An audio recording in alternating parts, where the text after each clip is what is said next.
as I was saying, I was asked a number of years ago to describe the defining moments in my life. And I didn't know what a defining moment was. And I certainly didn't know how to label any event in my life as a defining moment.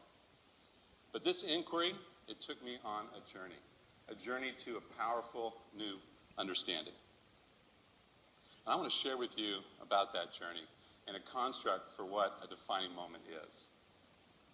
And to give you a perspective on how you can get comfortable outside your comfort zone.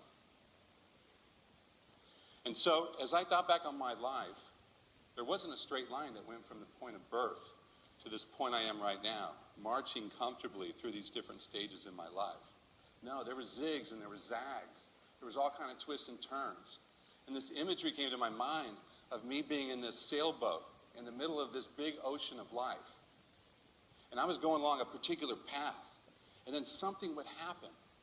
This something, it could be a freighter that cut across my path. Or maybe there's an island that just rose above the horizon. Or perhaps the wind changed and now my sail was ruffling. It wasn't full.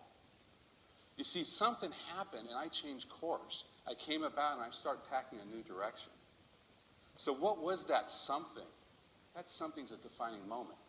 You see, a defining moment requires a breakthrough insight and a commitment to action. And it only occurs when you're outside your comfort zone. You see, a breakthrough insight, that's that aha moment, when all of a sudden you see something that you haven't seen before.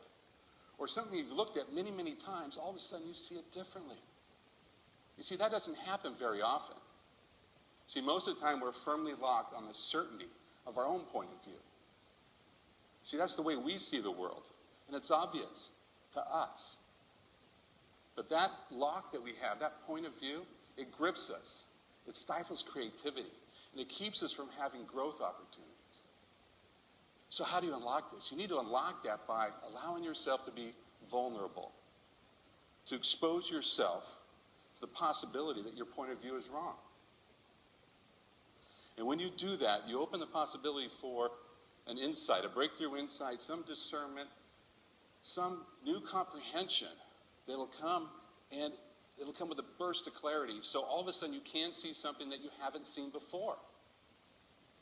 That's the first step, but it needs to be combined with action. A breakthrough insight without action fades into our memory, only to be pulled up sometime in the future as regret. Great opportunities are so often abandoned because they're not coupled with action. A defining moment needs breakthrough, insight, and a commitment to action. So I had this defining moment that occurred in my early 30s.